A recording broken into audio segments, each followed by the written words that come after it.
Indus Valley Civilization. One of the earliest urban civilizations in India, and in fact the world, was the Indus Valley Civilization, also called the Harappan culture. About 5,000 years ago, a group of nomads traveling from Sumeria, the present-day Iran, entered northwest India near present-day Karachi. These nomads found a land so richly fertile by the banks of the river Indus that they settled there without hesitation. This area was abundant with water, fodder and fuel. Over the next 1,000 years, the immigrants spread over an area of 500,000 square miles. Excavations prove that the level of urban planning and architecture prevalent here was incomparable. The anchor for this civilization lay in the beautiful twin cities of Mohenjo-daro and Harappa. The name Mohenjo-daro means Mound of the Dead in Sindhi. The city was built around 2600 BC. These cities were made up of bricks, either baked mud or wood bricks. The baked bricks were a superior version of the sun-dried bricks used in other civilizations. The amazing part was that the workers made every brick of the same size. The type of brick used ensured the durability of the buildings. Despite a population of about 30,000, the city had one of the best sanitation systems. Each house had a well from which it drew water.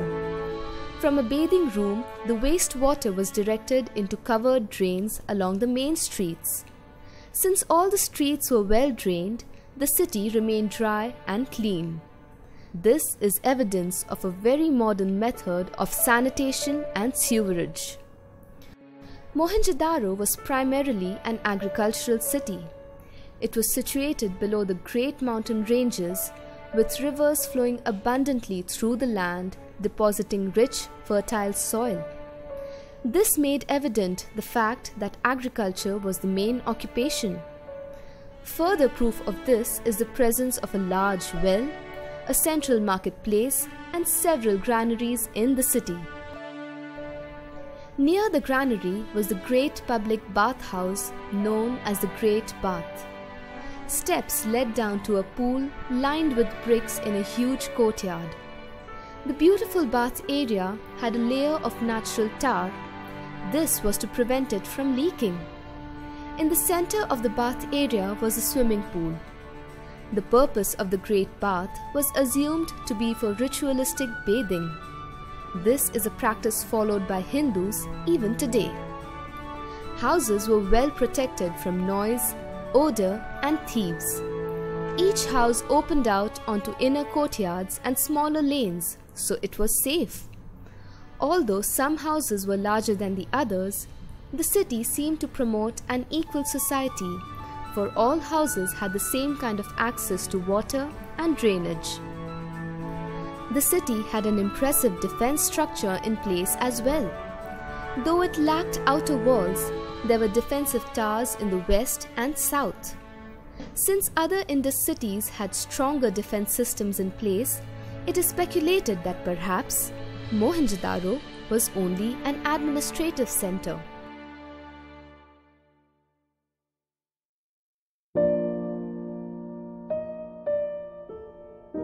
Sanskrit. Sanskrit is an Indo-Aryan language and also the primary religious language used in Hinduism, Jainism and Buddhism. Sanskrit as a language holds an important place in India alongside other founding languages such as Greek and Latin in Europe. Sanskrit is included in the 22 scheduled languages of India and is also the official language of Uttarakhand. Sanskrit has had a significant influence on most modern languages of the Indian subcontinent, primarily in India, Pakistan, Sri Lanka and Nepal. Sanskrit even today is widely used during Hindu ceremonial rituals and Buddhist practices in the form of hymns and mantras. Spoken Sanskrit is still used in a few traditional institutions in India, and several attempts are being made for its revival. The oldest surviving Sanskrit grammar is in Panini's 8th chapter grammar. This is essentially an authority defining correct Sanskrit.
The decline of the Harappan culture. The city of Harappa was divided into two parts: the citadel, which was home to the great public bath, two large assembly halls, and residential buildings that housed around 5,000 people. The lower city was laid out in a grid-like pattern. Most people lived here and seemed to have been traders or artisans.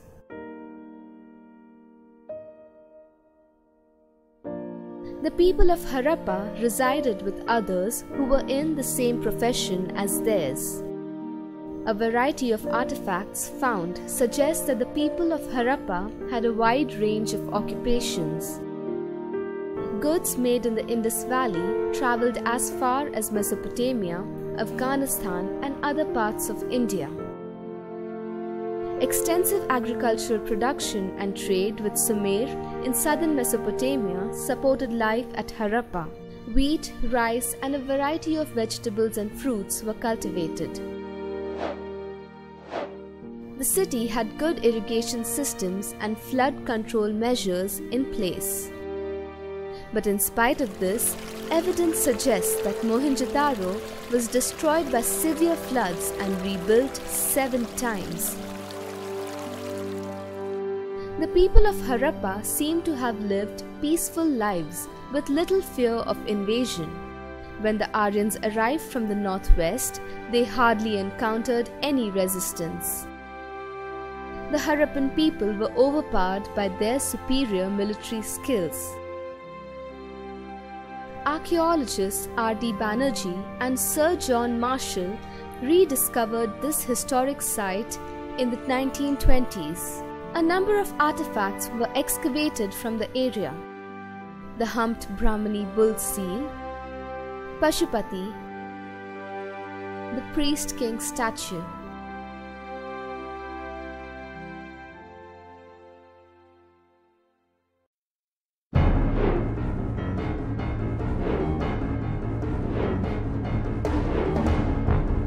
Gladiators. A gladiator was an armed warrior who entertained large audiences in the Roman Empire in violent battles with other gladiators, wild animals, and criminals. Most gladiators were treated as slaves, schooled under frightful conditions, and socially ignored. But irrespective of where they came from, gladiators offered the audience an example of Rome's martial principles, and in their battles as well as death, they inspired admiration and popularity. Gladiator games provided their owners and sponsors with expensive but effective opportunities to promote themselves while offering cheap and exciting entertainment. These games were also run by politicians who wanted to reach the top. A politically ambitious person would often organize shows which would in turn drum up votes, thus helping him rise in power. Ownership of gladiators or a gladiator school gave muscle and flair to Roman politics. Some of the most celebrated gladiator games were held at the great Roman Colosseum, built in Rome. Capable of seating approximately 50,000 spectators, the Colosseum was known for gladiator contests as well as other public spectacles such as animal hunts, executions, reenactments of famous banter and drama based on classical mythology. Some of the Roman emperors gave away huge sums of money to the gladiators, this including property and residence, equal to those of men who had celebrated triumph. Mark Antony often even promoted gladiators to his personal guard.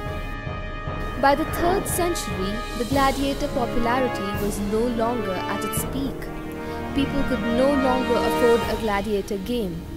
The government implied unfair taxes on its people, and this created a huge rift between the rich and the poor.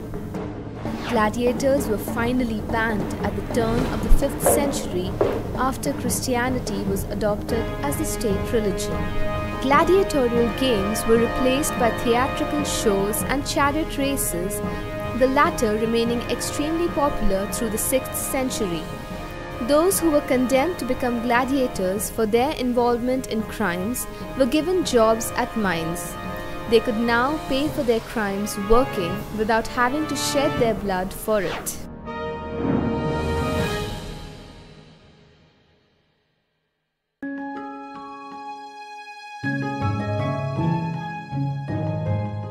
Decline of the Roman Empire.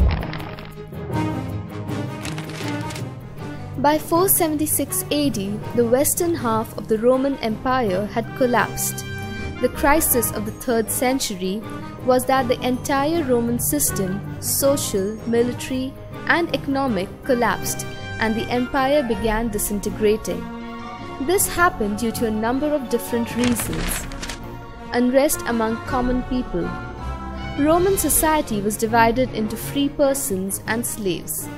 The slaves had no rights and had to work very hard for their masters. This caused unrest among them. Taxes. As the empire expanded, more and more people had to be conscripted into the army. This required money for salaries, so people from all the Roman territories were heavily taxed.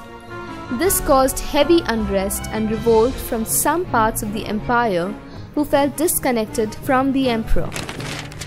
Barbarians. The Romans called everyone outside the Roman Empire barbarians and thought they lacked culture and morals.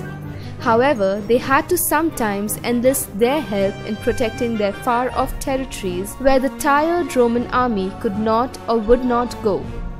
The barbarians, Germanic tribes such as the Vandals and the Visigoths, not only took over the land they were sent to protect, but also weakened the social morals of the troops. Christianity. The rise of Christianity made people believe that a peaceful life of services was possible, and they did not want to join the army.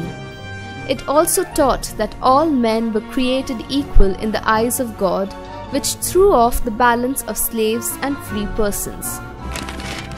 Praetorian Guards. The Praetorian Guards were a special class of soldiers encamped within Rome charged with protecting high-ranking officials in the city.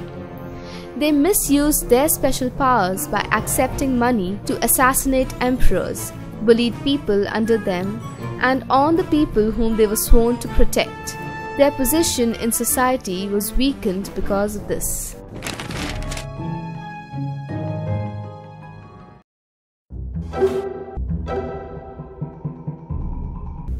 Latin is an Italian language which originated in the Italian peninsula and was originally spoken in Latium and ancient Rome, located along the Mediterranean Sea. Similar to most European languages, Latin is a descendant of the ancient Proto-Indo-European language. Although it is considered a dead language, a number of scholars and members of the Church speak it fluently, and many schools and universities continue to teach it.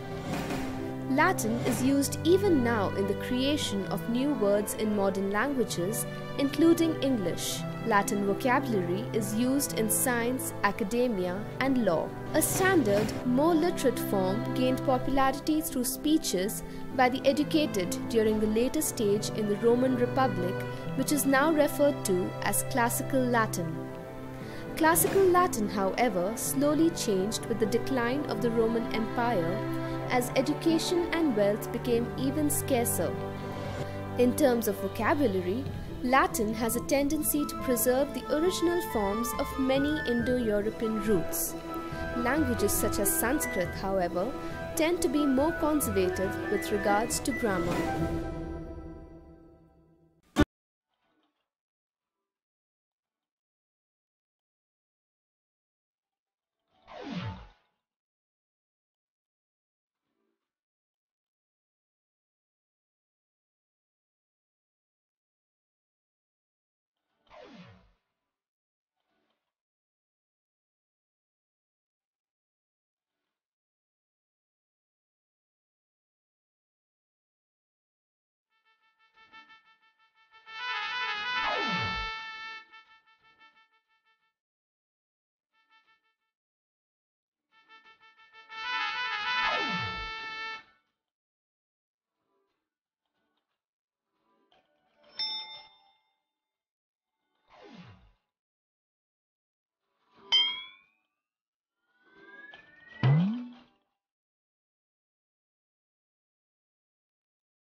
The history of movies. In 1878, the businessman and racehorse owner Leland Stanford was debating with his friends about whether or not all four hooves of a horse were off the ground during a gallop. Leland met a prominent photographer called Edward Muybridge and asked him to settle the debate once and for all using photographs. Muybridge set up 12 cameras along the edge of a racetrack in a line to get 12 different pictures of one stride of a gallop. Turns out that at every stride, all four hooves of a horse actually are in the air for a split second. But Muybridge had stumbled on one very important discovery. If you took many photographs of one image taken very quickly one after the other and put them together, you get a moving image. Edward Muybridge was also an inventor. He had come up with a machine called the zoopraxiscope. This marvelous invention had a viewfinder that peeped into a light box. Inside this light box was a disc that spun around. When Muybridge took the images of the horse and put them in the zoopraxiscope, he saw the horse galloping continuously. With this experiment, he became the father of the moving picture. The very next year, Thomas Edison, inventor of the light bulb, set his company photographer William Dickinson the task of creating a machine that could take the idea of moving silhouettes to real images. What William Dickinson came up with at Edison Labs was revolutionary, the kinetoscope. He also invented flexible reels of negatives which could be fed into the kinetoscope. Although the kinetoscope was a revolutionary idea, only one person was able to view the image at once. A German named Ottomar Anschutz discovered how to project this image so that a group of people could all enjoy the same image together. When the French brothers Auguste and Louis Lumière got a hold of the two ideas, they merged them into what became the cinema. By then, advances in photography had reached the point that cameras could record up to 24 frames per second, which closely resembled how the eye sees motion. Technology has come a long way since then, but whether you're watching something in 3D or high definition, it all began with a horse galloping. Find a digital camera and ask your friend to complete one action extremely slowly. Try and get at least 30 pictures of this one action. Put it into your computer and flip through them. What do you get?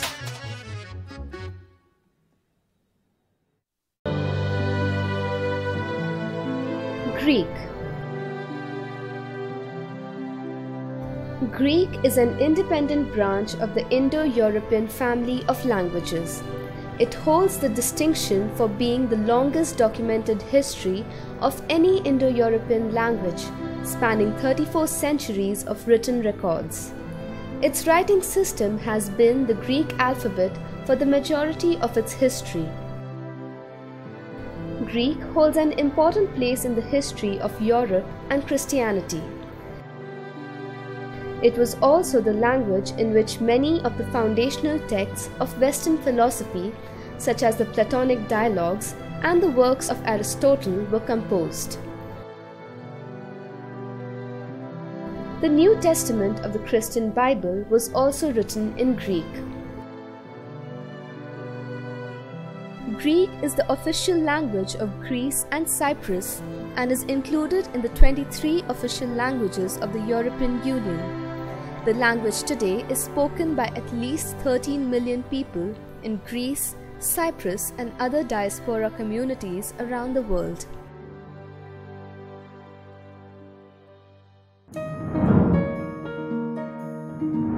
The Cucuteni and Trypillian culture.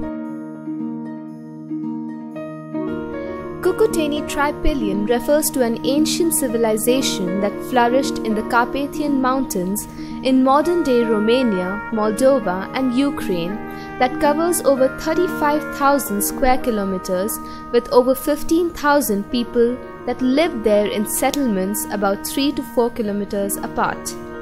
It existed between 5,500 and 2,750 BC and was the largest settlements of the Neolithic period. People of this civilization were extremely advanced. They practiced animal husbandry, agriculture, and fishing in addition to hunting and gathering.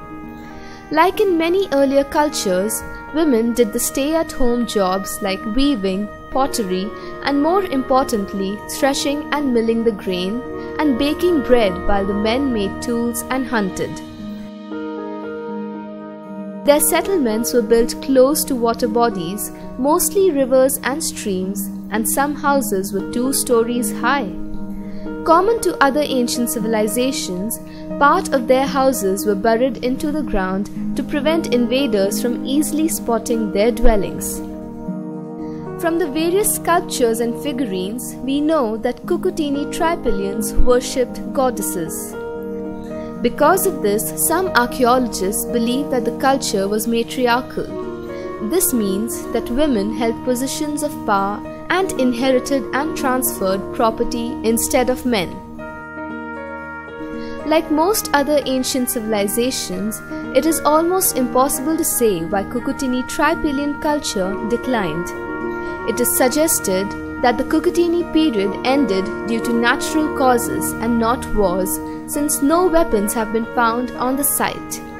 Some say the Earth's climate became colder and more arid after the Ice Age, so they probably perished or moved away.